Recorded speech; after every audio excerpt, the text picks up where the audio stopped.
आप देख रहे हैं क्रांति टुडे और मैं आपके साथ नसीम सिद्दीकी। आज हमारे बीच मौजूद हैं स्नातक एमएलसी डॉक्टर मान सिंह यादव समाजवादी पार्टी से, जो कि उन्होंने अपने निकटतम प्रत्याशी यकदत्त शर्मा जी को 4,333 वोटों से मात हराया था, जो कि वह 24 साल से कब्जा किए हुए थे। तो लोगों ने कहीं ना कहीं नया प्रत्याशी चाहा और जो कार्य कर सकें या उनसे ऊब चुके थे, इसलिए उन्हें नकारा और इन्हें चुना। सुर्खियां उन्होंने खूब बटोरी उत्तर प्रदेश में, जो आज हमारे बीच मौजूद है मान सिंह यादव जी ने।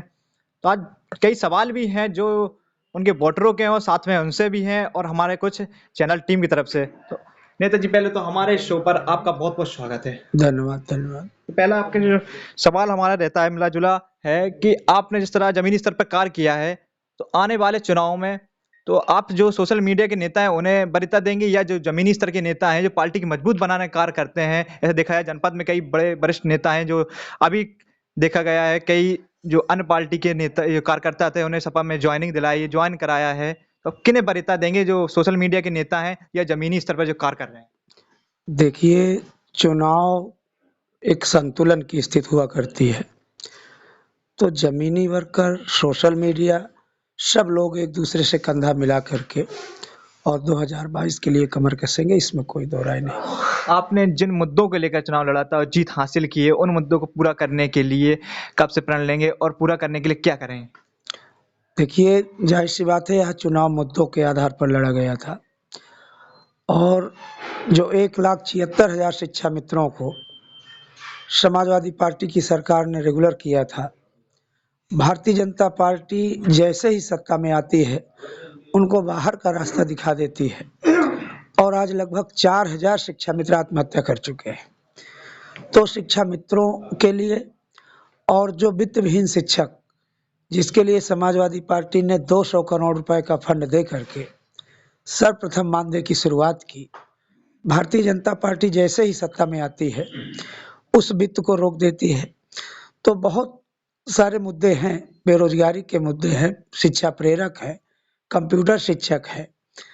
तो सारे मुद्दों को लेकर के अभी हम लोग सदन में इन मांगों को रखेंगे और समय आने पर जब सत्ता में समाजवादी पार्टी की सरकार आएगी, तो माननीय राष्ट्रीय अध्यक्ष जी के दिशा निर्देशों पर इनमें अमल कराया जाएगा। 10 जिलों से स्नातक वोटरों ने आपको जिताया है, वोट दिए हैं, उन्हें संतुष्ट किस तरह करेंगे आप?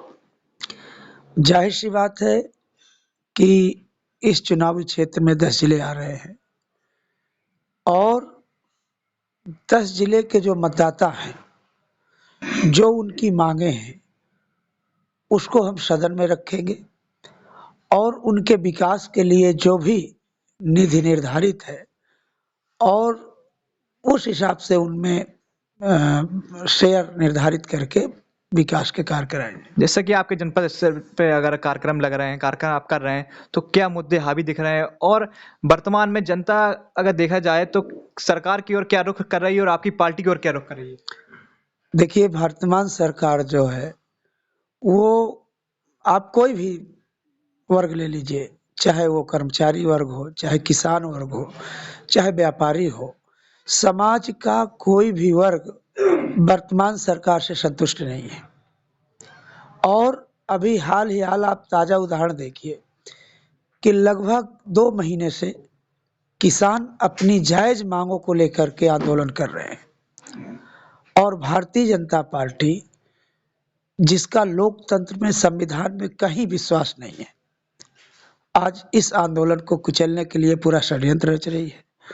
तो मुझे लगता है कि जनता भारतीय जनता पार्टी के कारनामों से ऊब चुकी है और समाजवादी पार्टी की सरकार जब भी सत्ता में आती है, जनहित के कार्यों को प्राथमिकता दी जाती है, चाहे वो रोजगार हो, किसान हो, व्यापारी हो, सभी के हितों को ध्यान में रख करके कानून बनाए जाते हैं या उनके हित में फैसले लिए जाते हैं। इस समय सबसे बड़ा अगर मुद्दा देखा जा रहा है, किसान है और किसानों को लेकर बड़े चर्चा के विषय बने हुए हैं। और वहीं भाजपा पार्टी कह रही है, जो विपक्षी हमारी पार्टी है, ये किसान आंदोलन को लेकर राजनीति कर रही है। आपको क्या लगता है कि किसानों को खालिस्तानी बता दिया जाता है, आपको विपक्षी पार्टी को राजनीति करार दे दिया जाता है? क्या लग रहा है आपको?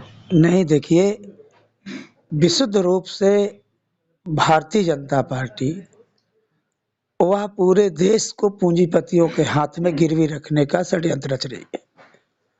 हम कहते हैं कि ठीक है, किसानों को नहीं अच्छा वो चाहिए, तो आप उनके बुरे काम ही उनको लौटा दीजिए।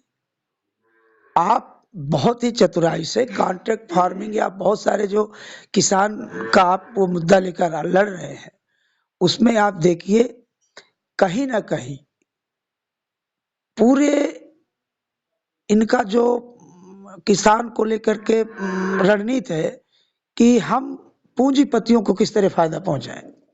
उनको किसानों से कोई लेना देना नहीं है। अगर किसानों से लेना देना होता तो किसान बिल पर चर्चा होती। या माननीय प्रधानमंत्री जी मन की बात करते हैं, क्या कभी 1 मिनट वो किसानों के मन की बात या मन की व्यथा सुने? ऐसा कुछ नहीं है। यह दमनकारी सरकार है और तानाशाहपूर्ण रवैया अपनाती है। इसका लोकतंत्र में, संविधान में कोई विश्वास नहीं। आने वाले पंचायत चुनाव और विधानसभा चुनाव को लेकर आपकी पार्टी की क्या तैयारी है और किस तरह चुनाव लड़ने की योजना, किन मुद्दों पर आज चुनाव लड़ा जाएगा?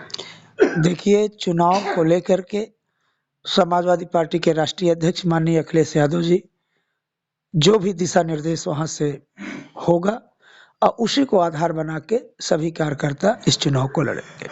तो आज हमारे बीच में मौजूद थे मान सिंह यादव, जो कि एमएलसी स्नातक है। तो बने रहिए हमारे साथ और देखते रहिए क्रांति टुडे।